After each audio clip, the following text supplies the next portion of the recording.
organizadores la invitación que nos han hecho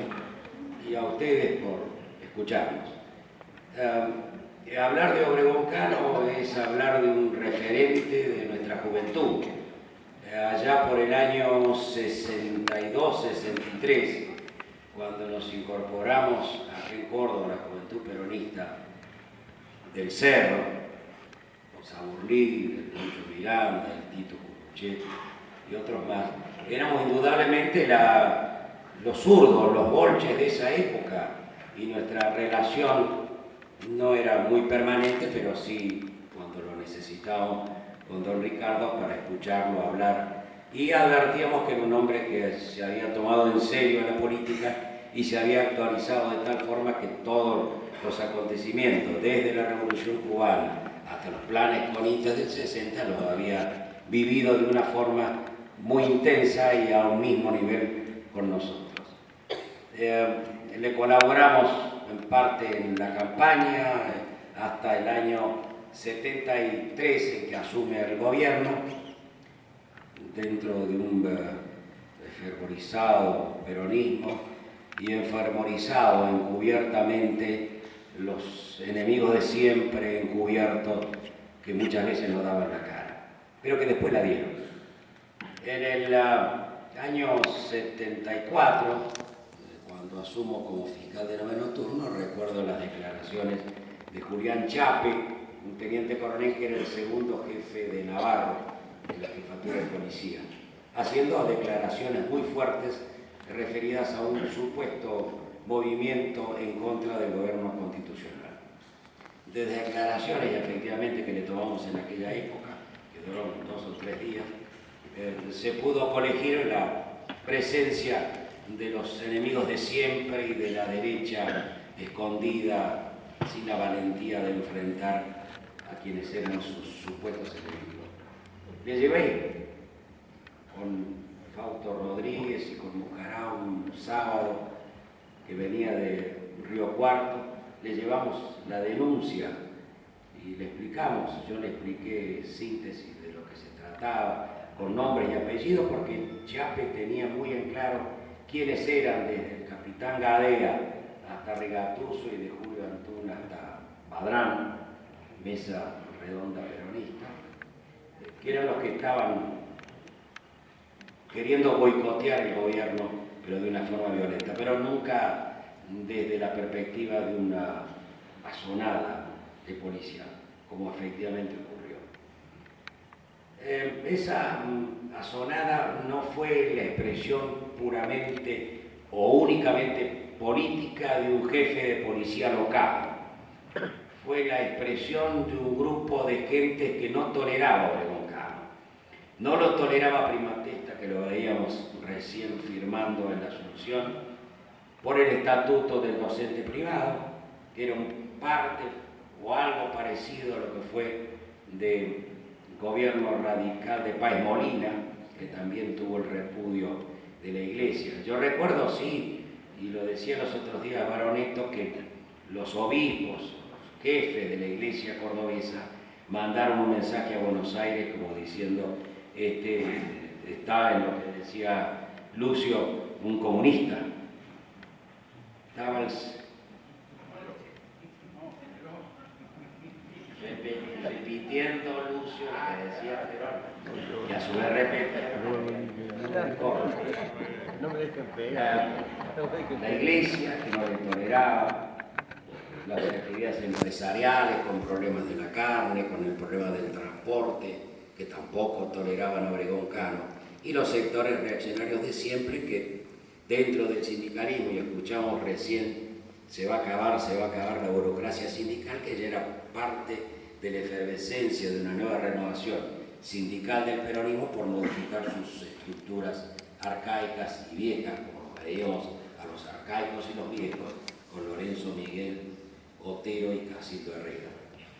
Todo eso fue la conjunción de elementos que se juntaron, y faltaba los asesinatos en Armstrong de los cooperativistas, que dieron toda esa estructura de supuesta inseguridad que ayudó para que hubiese una opinión favorable en contra de Obregón Cano.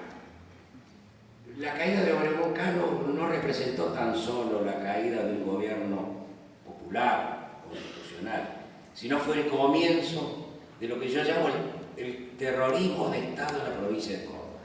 Recuerden ustedes que hubo el interinato de Menéndez, que vino Brunello, Lacabane y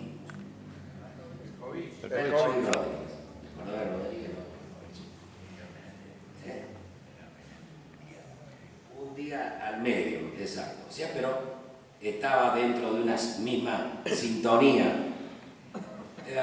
Aparece el terrorismo de Estado por un montón de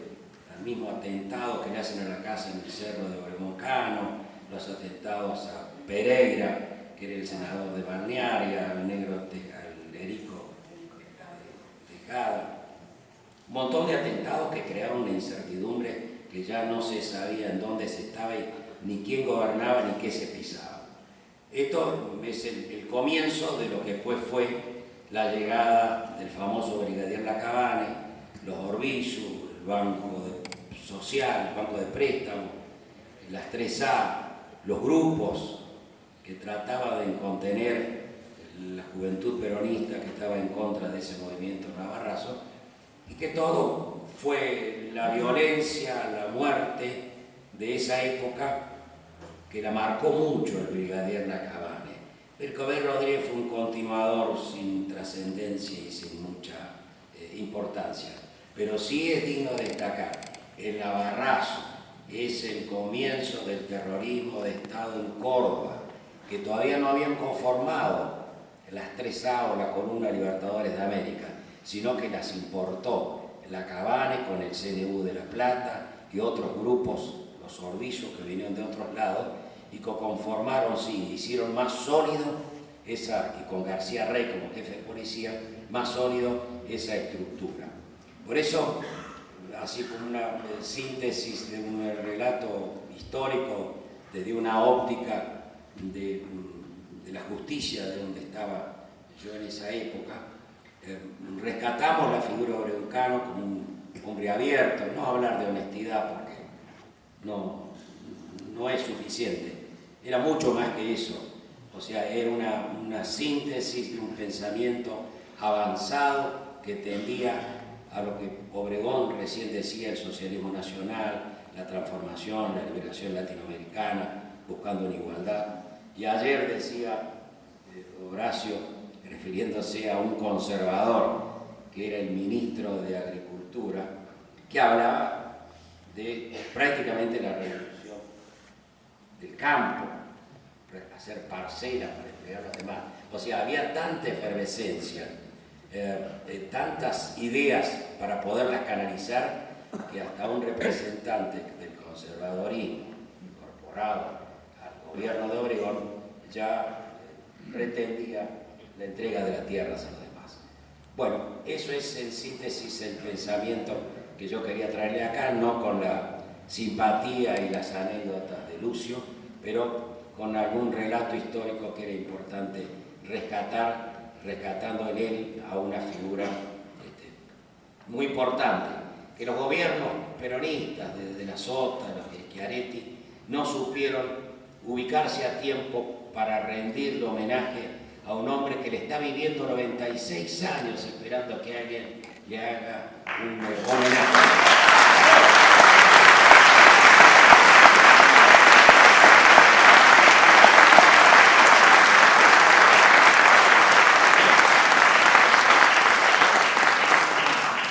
Yo les decía ayer por teléfono a don Ricardo que si viviera a lo mejor, o sea que gracias a una iniciativa de un grupo de gente se había podido concretar este homenaje, donde nos íbamos a encontrar muchos con muchas caras, con mucha vida, con muchas mochilas cargadas de recuerdos y de luchas. Y le agradecía que hubiera vivido 95, porque ya dice que cumplía 96. Bueno, que antes de morirse y en vida le rendimos un homenaje sincero y honesto a quien fue nuestro gobernador. Y recordaba desde hace un rato cuando lo veía con Cámpora, que los dos tenían de común que eran odontólogos. O sea, que toda esa capacidad de hablar, ese pico de oro que tenía don Ricardo, no era adquirido en la universidad a través de los libros que nosotros los abogados los damos vuelta y después creemos que somos buenos oradores, sino que lo había adquirido en la lucha, en el trabajo y en el diario vivir. Muy bien, de eso nada más quiero.